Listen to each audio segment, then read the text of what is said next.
discussed but not really done in our business. And I hope between all this that we'll have an idea of what's going on.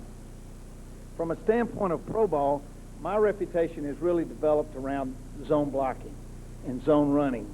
I'm not saying there is a right and a wrong. I'm not saying that you have to do it this way. I have copied and studied every guy in this league I'm in now, as I did in college ball. So many of these things I learned the hard way, where I got it stuck up my ass and I didn't have an answer, and I kept digging till I found an answer. And I think I've got a few. They may not be right, they may not be legal, they may not be this, that, or in between, but they're what I do, what I teach, and how I go about it. And I'm going to spend the majority of the time, because I think that's why you're here, and I hope we can get to the core of this as we get going. So I'm going to talk about zone running and zone blocking as a concept, and I'm going to show you how we do what we do and what we try to teach, and then I'm going to go from there to pass, because I never let it be one-sided. In my business, if you can't throw, you can't run, and if you can't run, you can't throw. The minute you can't do one of those phases, they're going to get you in our league. The minute you can't physically do anything on an upper level, you have no chance, in my opinion, to win the whole deal. So as I go about it, I start with zone blocking because everybody talks about that, but a guy can't play for me because he can run block, can't pass block. He's got to go. I don't want that guy. I don't want those players. I want players that can adapt and do the things, and I spend pretty much a 50-50 ratio on time and how I teach those guys to do all of that. So I'm going to go from zone blocking right on into pass slides and schemes and show you how those function for us, and then into play action and the keeper game, which I think ties to the running game so much, and then talk a little bit about our empty packages, because I know so many of you are into those today, and how you format them and set them and what the philosophies are, and then we'll open her up and talk about whatever you want to talk about as we go. Okay? So first of all, let's talk about zone. We basically start out with the concept that we're going to run wide zone strong and wide zone weak, tight zone strong and tight zone weak. And they must, in every case, be balanced to look the same. So our personnel has got to be as close to balanced when we do those things as we can. And then what overloads we can create with formations, and I'll talk about that, then we're going to create those. But we are a wide zone, weak and strong, tight and strong inside, with the majority of it being wide zone outside oriented. Okay? And we want the formations to look the same.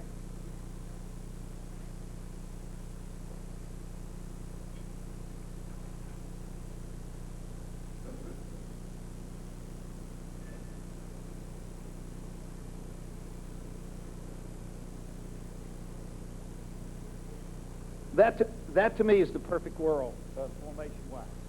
I want a fullback weak, a tailback 7-8 yards deep, a balanced wide receiver formation, and I want to be able to run that wide zone as frequently left as right, and vice versa. I know some of you are right formation teams. We are not. We flop our formations a great deal based on personnel and mismatches that I can create. If I feel a guy doesn't match up to me, I'm going to hammer that son of a bitch till he dies. That's just the way I believe. I know other people do it the other way around. But that is the balanced formation to me, with a fullback person. And this guy, for me, is a guard. So we have no misunderstandings. He's on scholarship in the NFL, just like he would be at your university, but he's there for a reason, okay? He is not there to touch the ball. He is there as a receiver, and he's there as a major blocker in our corner. And we want to be able to run the wide zone play both that way and that way, okay, equally from that formation. Now, certain things dictate what I can and can't do. I have to be able to protect the edge both ways. So the edge may be protected by me moving this guy that way, or that guy that way, or started in slot and moved him back, but I'm going to protect the edge enough and clean enough that defensively the 8 hat will not take me out of the play. So we start with that premise. Now, we're not a balanced team, and when I get into this, I always have a hard time, because there are teams that run zone that G block, text block, center pull, and all of you know what I'm referring to. And some of you do it successfully. Many teams in our league do it and do it successfully. We do not do that. We will not do that. I have to virtually be ordered to do that, or I'll get fired before I will ever do that, because I want my track to be the same. I want this tailback to drop step and press the tight end's ass, or an imaginary tight end's ass, so that he is always on the same track. And I don't want anything to bubble that track. I don't want that track where he ever has a reason to do this number, if I'm running wide zone. And I want defensively, when we start, I want you to be in a dilemma as to which way is the play going. Now, obviously, if I start moving the receivers, I give you some agenda, but I also present you some problems as to how you're going to do your coverage and dictate the coverage that you're playing behind. And, of course, that has to tie to the passing game. We also are awfully big on moving our fullback to get to that spot. So he very well may do that, or that, or that, or that. He's going to move every week, or we're going to move wide receivers virtually every play. And if we're not moving, then we're into long cadence and quick count, running the same concepts. So that defensively, we want them up, out, down, lined up, so that we can make a decision of this wide zone concept that we're teaching. And our tailback takes a short drop step, and he presses that hold. And he has what we consider to be a series of reads.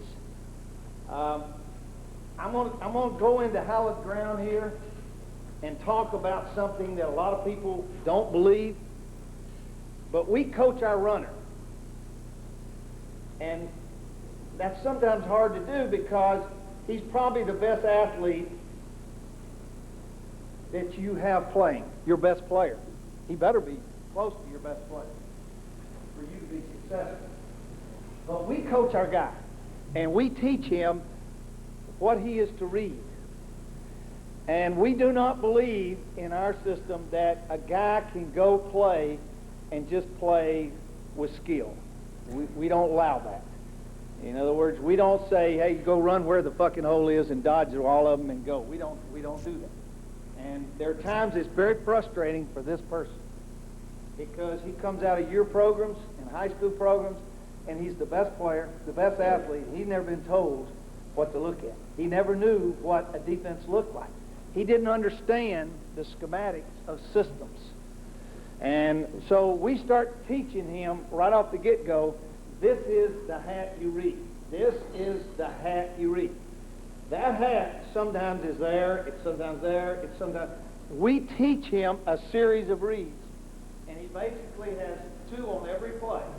He has a point of attack read and a secondary read, and he is told to run off that read. And it's very foreign for runners to ever be coached that way. Coach Hayes, when I was at Ohio State many years ago, said we could never tell a guy where to go. That he was too good to do that. That if he made yards, he was our guy, and he didn't. We got him the fuck out, and we got another guy, you know. And I'm not saying he was wrong, because obviously he won a lot more football games than I won, but I believe you coach him. And I believe when you take the film and you take the defense and you teach them the process, I think they have a quick read. If we were running wide zone weak and they were in a weak reduction defense, we tell them that's your number one hat.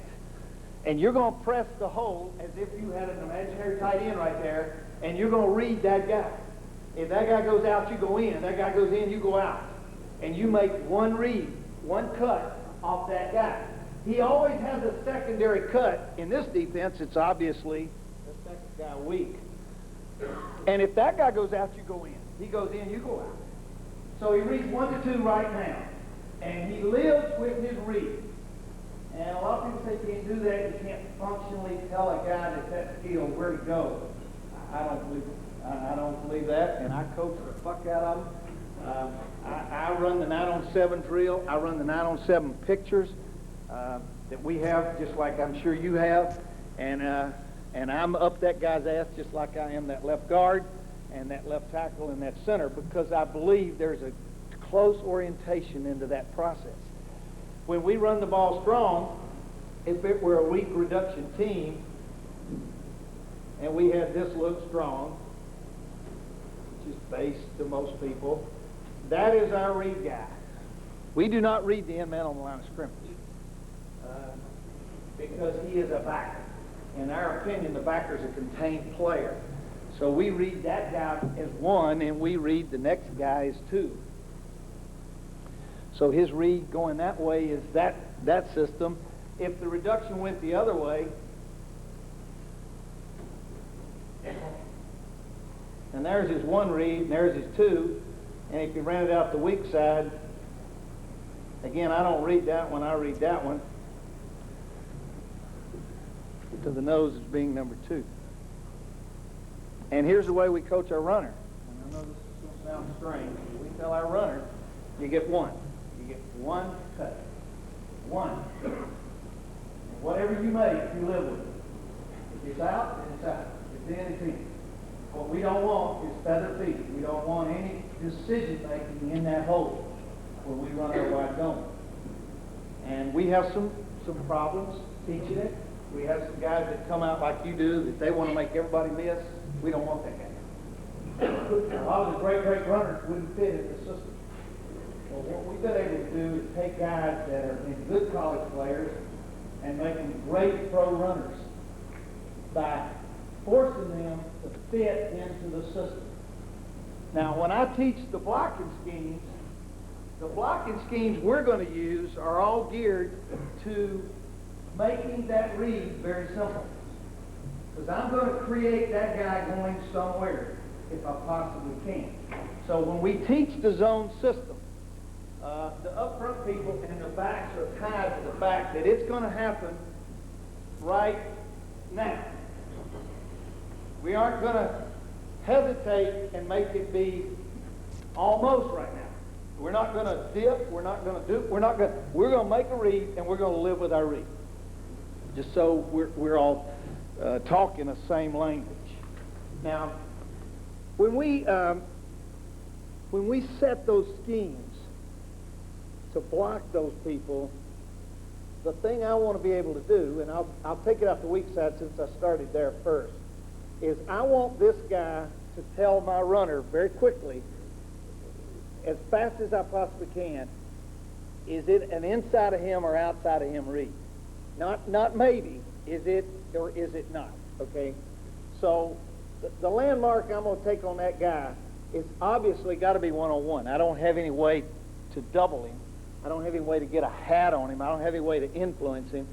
But I'm going to convince my tackle that you go at him, stretching him, trying to control his inside with your inside arm. And I want him to come in or go out. What I don't want him to do is not to give my runner a decision. I want that guy clearly showing me where I'm going to run the ball. So I go at him and I stretch his outside and I grab or club with the inside hand. I'd rather grab than club, but some of them are so adept at hat out, club out, and they get good at it, that I don't argue that point.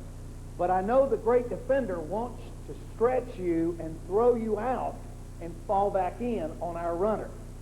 So I insist that his inside hand has to be his grab hand. And I tuck that sucker in there hard and tight. And I work it in a drill constantly where the defenders grab my blockers, throw them physically to the point that they develop great inside hand strength. And that will force that guy to maneuver somewhere. Now, he may come up the field on me, but if he comes up the field, I'm going to club him out and the reed's inside of him. That is defensively the worst thing you can do to this system, is to run up. If you hold your water right there, you're in business, but you're threatened by the fact that you're stretched. Now, the next guy in, which is the hard reed, we double. And a lot of people don't do it this way. I'm not saying this is right or wrong, but we take these three guys and we work a combination into the reduced defense on every play, okay? Because that is the reed that has to be as fast as possible, because it's the first cut reed. If the end played out there, then the first cut reed is going to be off this guy. If that guy came in, the ball's bounced, it didn't matter what the inside of the defense did. So these guys work a combination together with the back guard having the nose singled. Now, I grew through the world just like you probably did, that this was always done that way. I don't do that. And the reason I don't do that is the guy over my left guard is a better player than my left guard. Every week. Every week. This guy is a better player than that guy. So through the years I've said, now how am I going to convince my guard, left in a right formation and right in a left formation, how am I going to convince him that he can come out on a guy bigger, stronger, more powerful, lined up almost all sides, in many cases are all sides? How am I going to keep that penetration down so that the runner can stay on the path that I chose, the tight end path? And we developed a system where we tell our guard, you block the outside half of that three technique.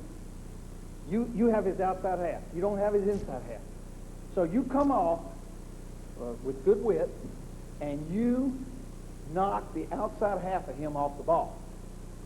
You don't have him off. You don't worry about any inside wiggle. You don't worry about any swim moves. You don't worry about any guy that is muscle-bound that sits right there powerful, because the inside half's coming. And the center goes to his inside half, and we train these two, and we work this constantly, where he goes out, the center starts to climb, he comes in, the guard starts to climb, and they are going to double that guy as long as he doesn't move. If he sits there, we're going to double him up, and the runner's going to run off that three, provided the outside guy didn't run. Now, a lot of people don't do it that way, and I'm not saying it's right or wrong, but it's the way we do it. As a result of that, our fullback never enters the hole other than off the same reed that the runner did on that one. So our fullback, be him in motion or whatever, he has got that backer off the same reed that the runner has. So that if the end were to come in, he'd go out knowing the back is going out. And the back has to follow him into the system, into the wide zone set. He has the wheel backer, but he doesn't have him in A gap. He's only got him in B and C, and he's reading it like a runner. So he attacks the tackle. Tackle's block shows him out. He goes in. He goes him in. He goes out. And he's looking for the next backer on the inside level.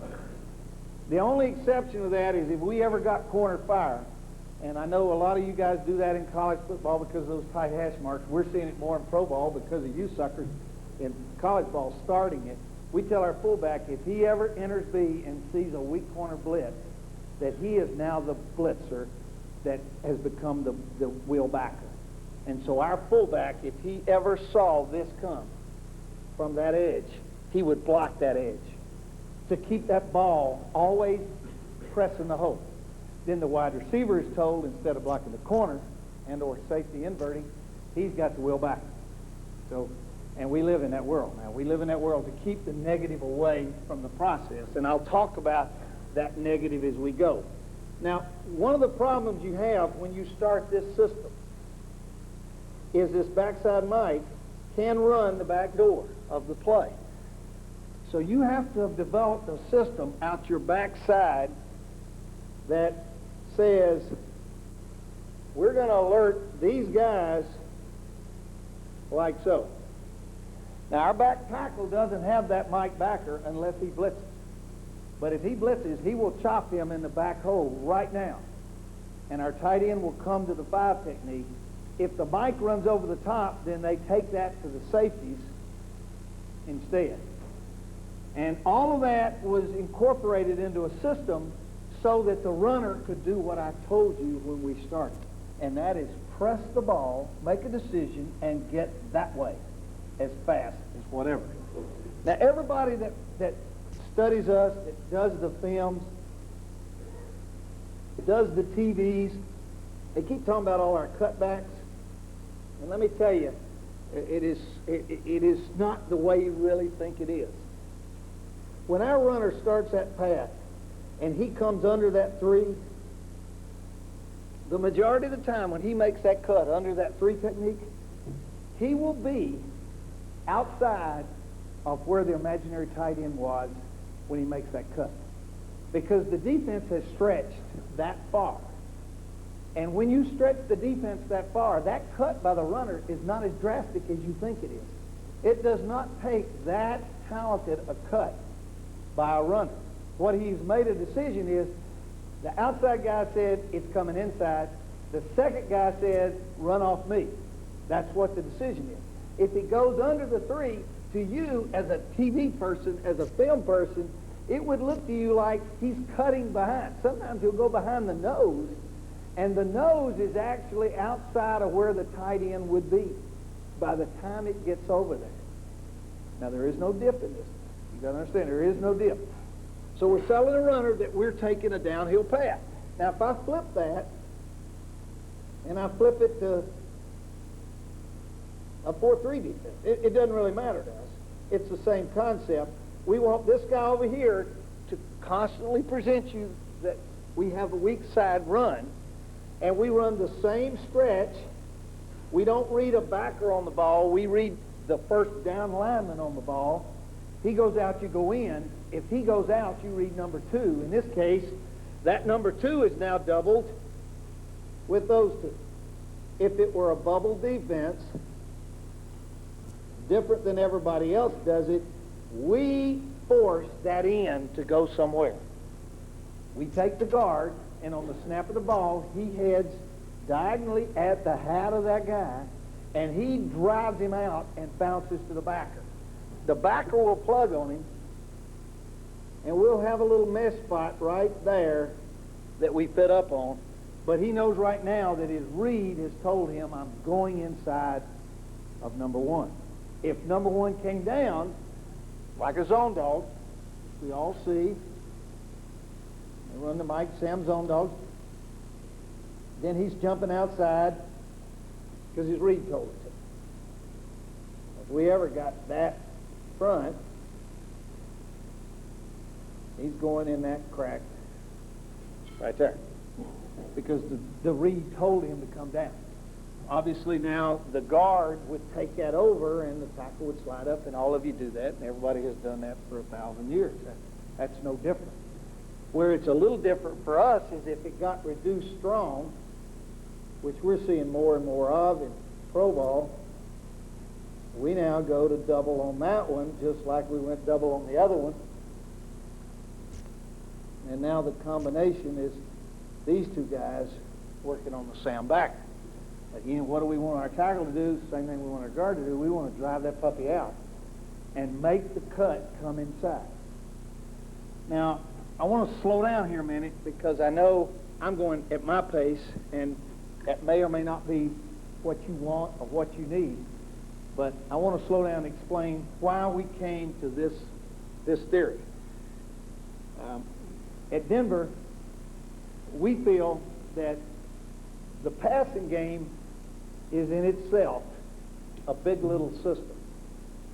You're going to have big plays and you're going to have 0 plays. You're going to have some negatives in everything. You're going to have some fumbles that you don't want. You're going to have some sacks that you don't want. You're going to have some interceptions you don't want. You're going to have negatives in everything you do. You try to eliminate those just like we all do. But we look at pass as being yes, no. In other words, if we throw it, 36 times, we would like to complete 21, 22 of them. Hopefully more than that, maybe a few less, but somewhere in that range. But there's a lot of plays that are zero. When we turn our running game around, we're just the opposite. We want no negatives. We don't want to run plays that are big-little, even at the expense of big ones. We do not want that theory. We want a system where the bad play gains 2 3, 1.5, 4, 3.5. We want that to be the negative side of it, because then we can stay on cycle and stay out of 3rd and long, which is what our whole objective is. So when we developed the running game, we immediately started throwing out the runs that we couldn't find a way to make consistent.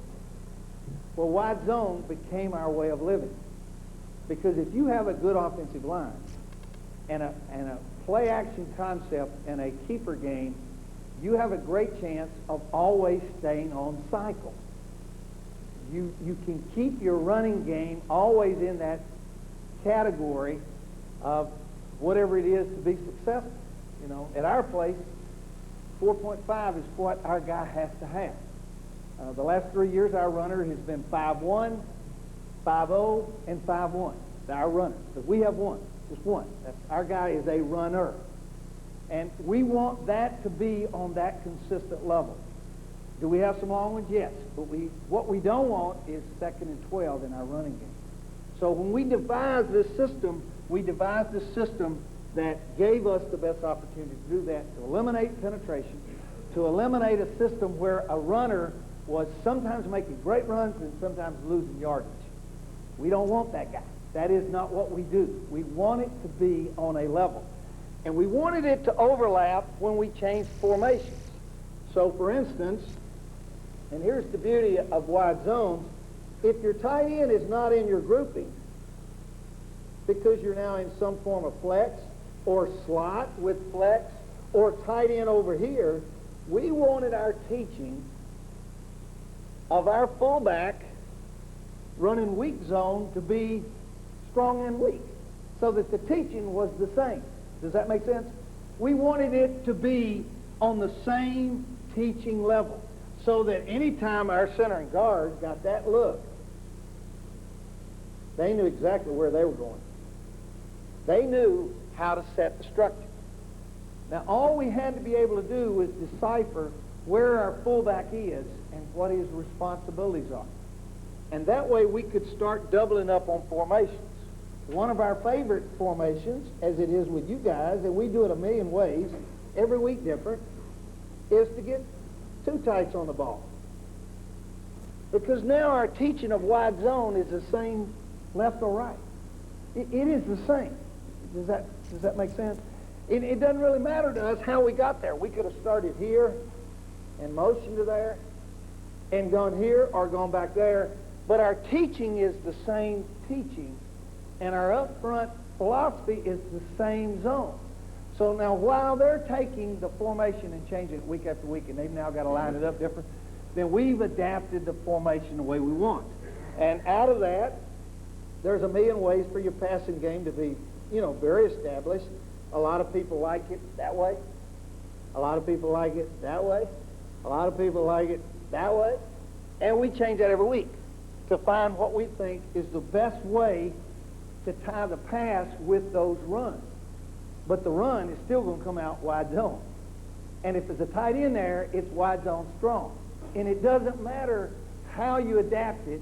You've taught those guys, okay, now how are we going to come off? What is the angle we come off? What is the backside call combination? How do we adapt it the best way? Okay? And there's tricks that everybody tries on us that we've had to adapt different ways to do things.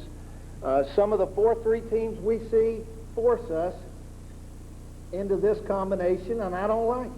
I do not like that combination because I don't think the center has a fair chance there into that combination of 4-3. But all of these stunts knocked me off the mic back. So I had to adapt those. We see a lot of this blocking scheme against our front to stop the wide zone out the weak side, where the reduction guy tries to knock the center off, and then the looper comes around, and we've had to widen the angles that each of these guys took to the point that we still could take that pincher and scoop him with the center and the backside guard. Now you can say, well, how in the hell did you do that? Well, how did you have time to do that? How do you make the time to do it? I don't run but wide zone weak and wide zone strong, and tight zone weak and tight zone strong. I'm not getting into those plays that have a million adjustments that have negatives. And I know the first thing that comes up in your mind is, yeah, but Coach, you know how good our counter play is, and you know how good our power play is, and you know how good our draw play is, and do you know how good our weak trap is and our strong trap? Yeah, I do. But I also know when I turn on them fucking films, and I look at every one of you guys' films. I do 75 players a year in March and April. I do 75 college football players I have to break down. And I look at every one of them that have a guy coming out. And I see a lot of great plays. And then I go 4 plays down there, and I see that same sumbitch, and he came out for -2. See, I'm going to get fired for that. My boss don't want that. He don't want that. He wants me to say, Alex, give me 2nd and 7 at the worst play. I'd love 2nd and 3, but give me 2nd and 7. And so everything we do is geared off of that process. And we're able to take runners that I think are young, inexperienced runners, and we start demanding those tracks, start demanding the read, and the angles that we take. Meanwhile, these suckers right here, these 5 guys that I got, they're coming off with every one of those combinations on virtually every practice play we have. We do them tight and we do them wide. The tight play we really would probably replace before we did the wide, unless they come out in a defense that is wide on both sides. If they come out in a defense that's wide on both sides, we love tight zone because the rollback play to a width guy is an automatic steal. What we see more of are people trying to make the ball bounce. And we don't want to bounce, we want to go in a diagonal. So as we approach that, I know we look at it different than you do, and how we're trying to create those is a part of our leverage. Now I'm going to stop right there, unless somebody's got something right there that they just feel like they got to jump into. And I want you to understand that all of this goes on with our ability to control the backside of the play. And we have a different way of approaching that than most of you do, I'm sure, because we demand 2 things on the backside of every play. First of all, when that ball is given off that way, that quarterback will run a full-speed keeper. Now, to ask an NFL quarterback to do that is a little hard. I struggled with John Elway for 5 fucking years. He won't run no goddamn keepers at the backside of a wide zone play. But we convinced him through the same maneuvers that you convince your guys that his presence of faking that and coming this way was in itself at least worth a hat or a hat and a half on every play, okay? So when you see Denver play, you will see the quarterback fake that ball and turn and run full-speed keeper for 2 to 3 steps. So they have got to be prepared for that ball to come back out, okay? Now you got to remember that in our running game, the keeper game is its companion. Every run has that keeper. Weak, strong, open formation, flex formation, wide receiver formation, and that quarterback is going back there to hold the defense. Okay, that's number one. That's the big part of the backside of the defense. The second part of the backside, and here's where I get into some rule changes with you guys, and I don't know what they are, and I really don't want to know, but I know what we do, and I know what's taught. But when we run wide zone, we're cut blockers on the backside. Okay, and it's rough. It's ugly. It's tough. It's nasty. But what we do is everybody who blocks behind the ball, whoever their assigned person is, they are going to cut the defender on their inside. So when I drew up, for instance, that tight end tackle going through that alley,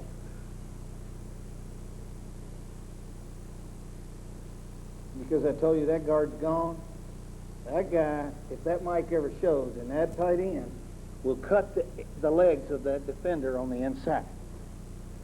As I said, I don't know your rules, and I don't really want to know your rules. I know my problems. 2 years ago, after 3 straight years of leading the NFL in rushing, they called us all in, and they changed the rule in the NFL that you can no longer clip them in that region. And everybody assumed that, well, there goes the Denver running game, because they got no chance now. Because between the quarterback faking the keeper and everybody going down and chopping legs, we had backside seams, because remember what I told you, those 3 techniques play out, I'm going in. You see the picture? So the backside, all I got to do is hold them off a little, and I've got some backside seams that are not as big a cutbacks as you think they are because of those cut blocks. And the rule changed in our league that you could not clip in the clip zone. The old clip zone was an imaginary tight end to an imaginary tight end, 2 yards on either side of the ball. We no longer can clip anywhere. We can cut, but we cannot clip. And we were very frustrated about what we were going to do. I mean, this is revolutionary for us. And you know, what we found out is it actually helped us. Because what happened is we demanded that our players not only get those cutoffs, but that they get their hat on the other side. Our cuts improved. The nastiness of the cuts improved. We did not have 1 fine this season. We had 2 last year, the first year that it changed. They fine us on films.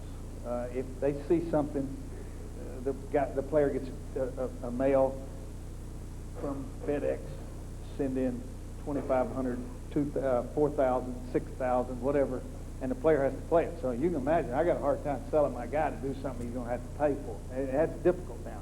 That's very difficult. But when we convinced them that they could get there, we actually improved our skills. And we got better at knowing where to go to the cutoff angle.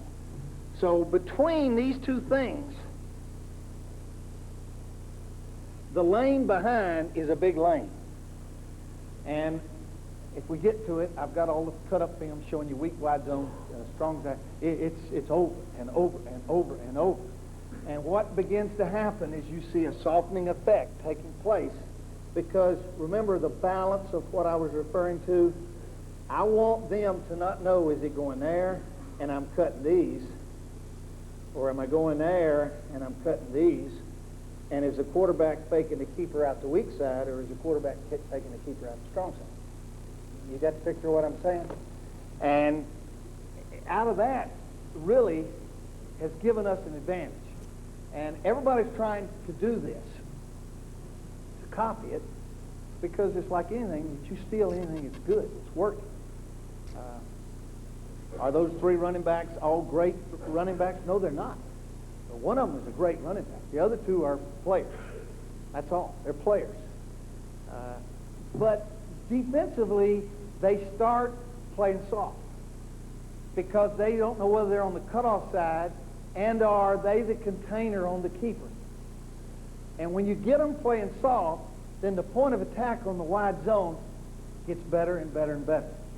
Now, the really great defensive football teams are able, obviously, to do this better than others. But we have found that out of that system, if we can keep the 8th hat, 9th hat out of the pile, we will run the ball on most everybody, a majority, at a consistent level. And that's what we're trying to do. And those 2 things hold the back side of the defense for the front side. The front side is combinations in every case so that nobody is in an overload if they possibly can be. And then we pick the guy we want to get, and we go to that guy. All right? Now, the last element that I haven't entered here before I get on is our wide receivers. And I just want to put that down up here. because I'm in the perfect world. Okay? I'm ornery, and I don't need to make friends. I don't need a pay raise.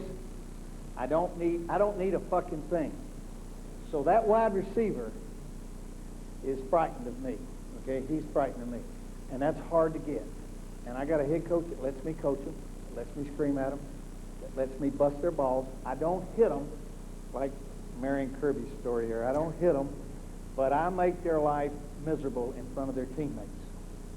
And I demand that they be a participating part of this running game. I demand it. And I know a lot of you can't get that control. And I coached for years and years where I could not do it. We had to fire some receivers at Denver when we first got there. We actually cut the two best receivers the first year after our first season there. We had to cut them. We had to get them out of there because they didn't think that was a part of their job. And so we have the perfect element here, in my opinion, to be able to run the ball. We have a philosophy of no loses, no losses. We have a philosophy of doubling the point of attack so the runner can read. We have a philosophy of quarterback being unselfish enough to fake keepers on all plays. You got me? We have backside players that are going to try their damnedest to chop your legs out, okay? And then we have wide receivers that block the 8th to 9th hat. Unselfish. Now, is that a perfect world? No, it isn't, because we struggle just like you do in many cases when, A, we can't throw it that day, or B, the runner's hurt, or we lost the fullback, or the tight end's got a piss-poor attitude that day, or the receiver that day. I mean, we go through the same trials that you do. I mean, our jobs are hard, too, to demand that. But having a running game geared where I can demand that, I've got the perfect world. Because I can take the 9-on-7 film, and I can say to the wide receiver in front of his peers now, words he's never heard.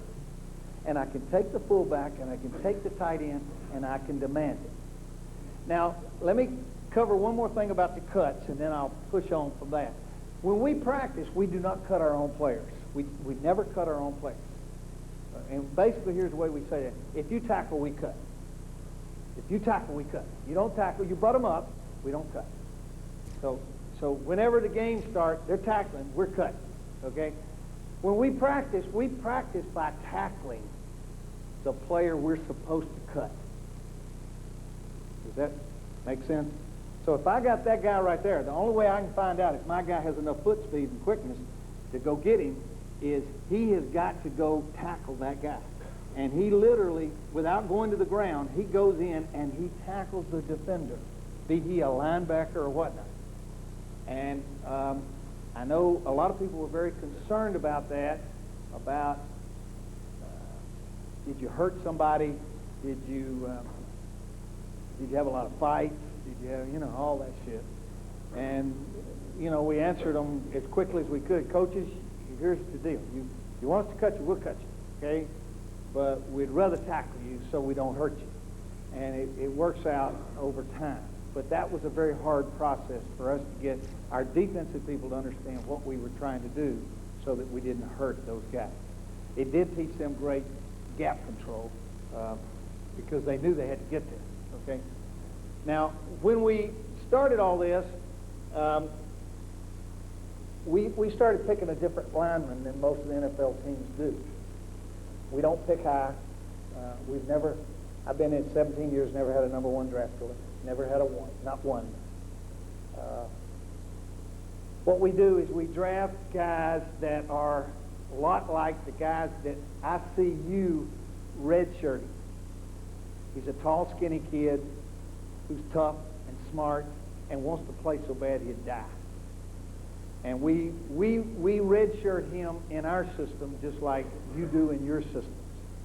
And we find that guy, we can find a guy that can run, that is athletic, that has recoverability, but he doesn't have bulk and strength.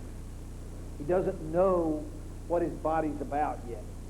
And we hold on to him just like you do, waiting for that to come. And so most of our development comes out of that phase where we pick characteristically those things.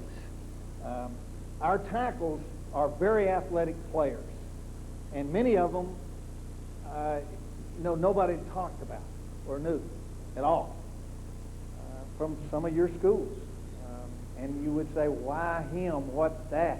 Well, we just saw a tall 6'4" tackle with length that had no basic strength, but he could run.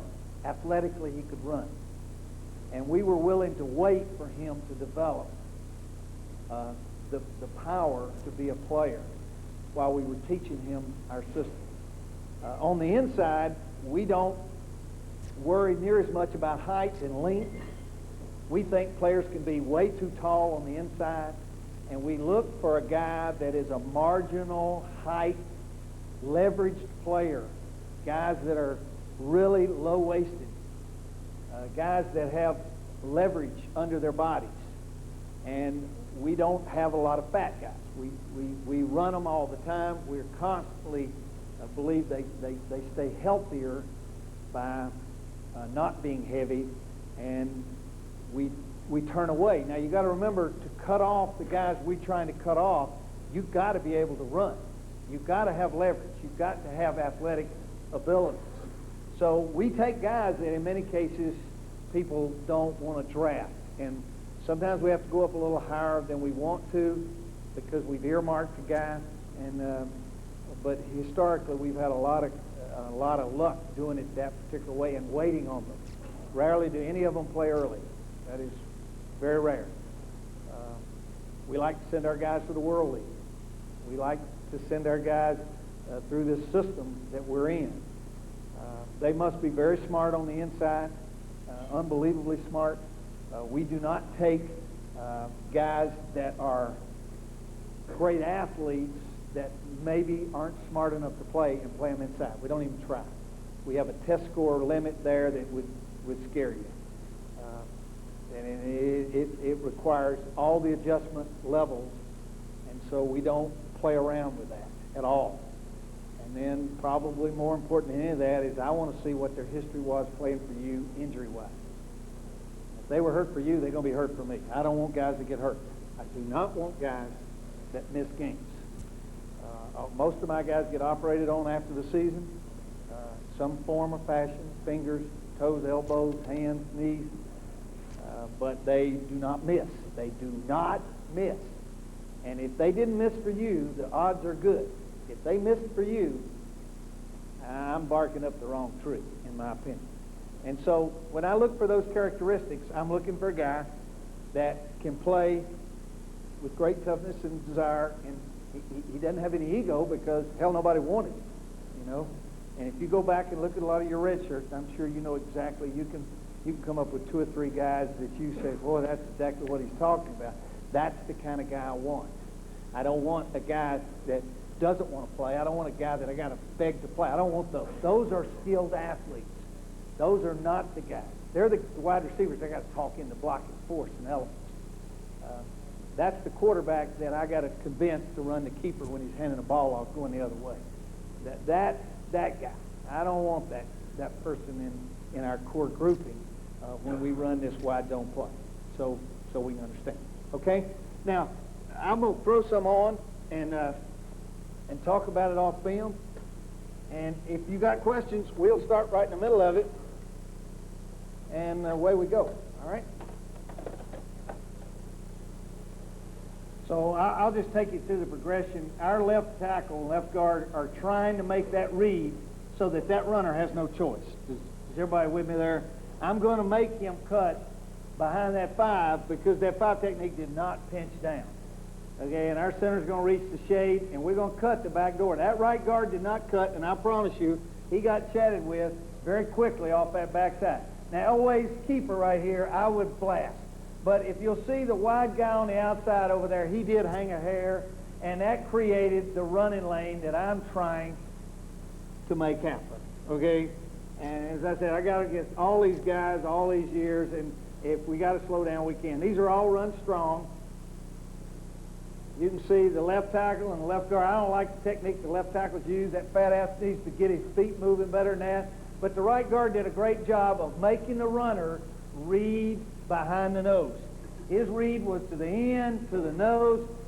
the quarterback is holding a weak safety. If you'll see that weak safety back there, he is afraid to leave because of the element of keeper. Now, this was a one-back set, but because it was a strong zone, it didn't matter to us. You see, the teaching is the same teaching, and it doesn't really matter how it happens. I'm not really interested in anything but just the teaching of the backside system. Again, the right tackle, I think that's shitty. That just makes me sick and want to throw up. The right guard got in deep. The left guard forced the runner to run where he wanted, and I don't like the runner's pause. Okay, now this is the MVP in the league, and I promise you, when he came off that field, I ripped his nuts because he cannot wait that long to make that cut. I can't block him long enough for that to happen.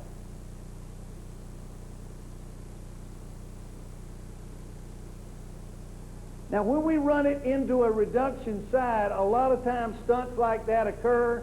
We have all kind of concepts that we're teaching, and I know a lot of you would say, well, you can't just fall into that. Well, you don't. You got to work at that. But that system is devised. It's out of a two tight end element. We didn't get great cut by the backside tight end. The runner had a bounce read because his read told him, go out. That's one of the few times that the ball will actually do that in the system. The right guard's going to force it out. The left guard should cut. He did not cut. I guarantee he got ripped. The left tackle didn't have an angle to cut.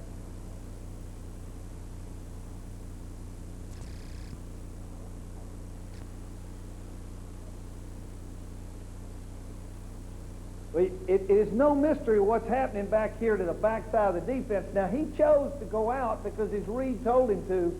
Had his read told him inside, the big play here would have been downhill. But you have to live with that world. If you told him his read is the end man on the line of scrimmage, he clearly goes out. If his read were to jump out, then you would expect him back here where these three chops are. He bounced it to the top because that's what his read was. And you got to live with those. You got to say to yourself, well, now wait a minute, what is the best way for this to function? The cut on the back door by the fullback, the cut by the tight end, the guard should have cut right there. The left guard made the read go where the read ought to go.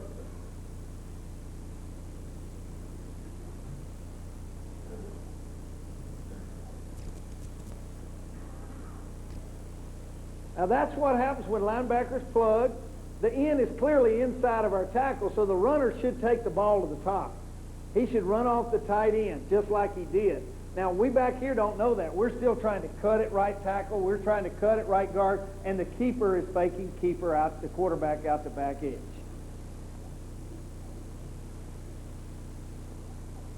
Now, his read said, 92 said, Reggie White jumped out, Gilbert Brown jumped out, the backside cutters are cut down, and he runs down the pipe. Now, to me, that's football play right there. Of all the ones I've seen, I like that the best because it's consistent. I mean, everything there is a clean 4-5-6, 4-5-6. Let it happen. You know, then go to the passing game. Run it off of what you believe in the passing game. The right guard, we don't cut a tight shade because they smell us, and that's why you're not seeing a cut on the back door here. The tight end should have. The tackle, notice, went all the way up to the next level player, which I'm sure you're teaching too. The tackle's angle here was bad at right. Center didn't work double combination here because of something was taught that week. There's a softness there I don't like at left guard. I don't like feet coming back like that for the runner.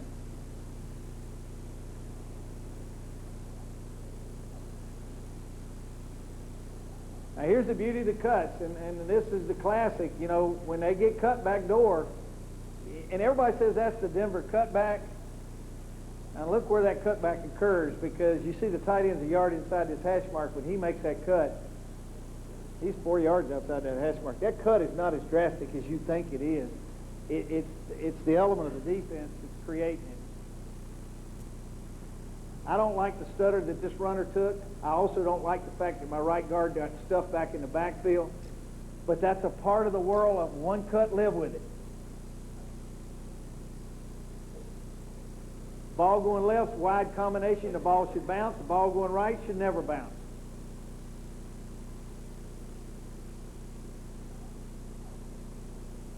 Ball going left should bounce. The ball going right should bounce as well. Where he worked out, he worked in. Cuts on the back door created the running lane.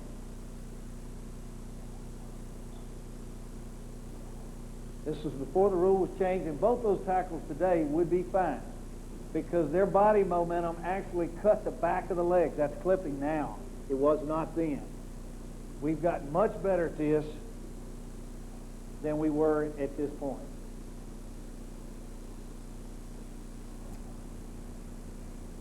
That's a wide receiver down in the briar patch down in there because that's our system. He's going to be down in there now. We don't block corners. We block safeties. We make corners tackle.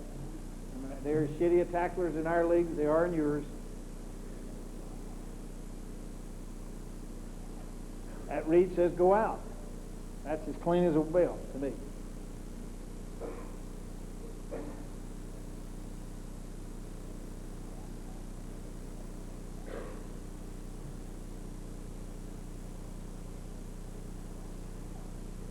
Now, a lot of these on film are Terrell Davis, who was our player a couple years ago. We've had two very fine ones the last 2 years. Not as good as him, but very good. Again, you see those backside combinations. That's where we think the whole thing's created. That ball bounced, but his read outside told him that guy's inside of the defensive tight end. He's got to bounce that to the edge.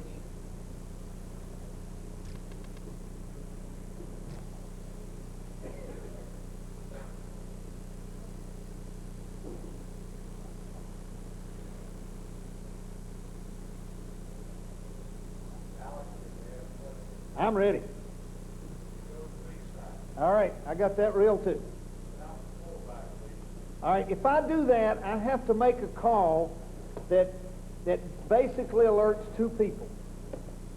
It alerts the front that we have no fullback blocker. The question he has asked is, when you're in one back and you run the ball weak, the quarterback is a responsibility because the wheel must be walked. The backer weak must be walked, so that a receiver and or whoever is removed has got that guy. So the quarterback's a big part of that element.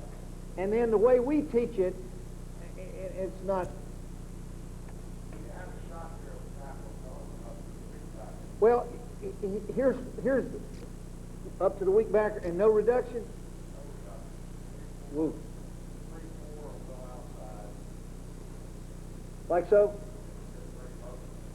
There was nobody on this guy? He was off? So that guy? Yeah, I shouldn't, that should not occur. Basically, if they were to remove that guy, we could run it with no call. If that guy were not removed, and we have to account for that guy, then a term has to be added to the phrase. He belongs to the fullback. He's got to be a receiver or a fullback that's motioned toward him. Okay?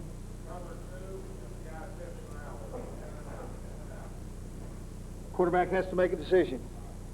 Got to make a decision. And we do the very same thing strong to the flex side. So the flex side of a tight end is the same as the weak side concept for the quarterback and the training of those players. As I said, we run this same thing out the weak side of the defense,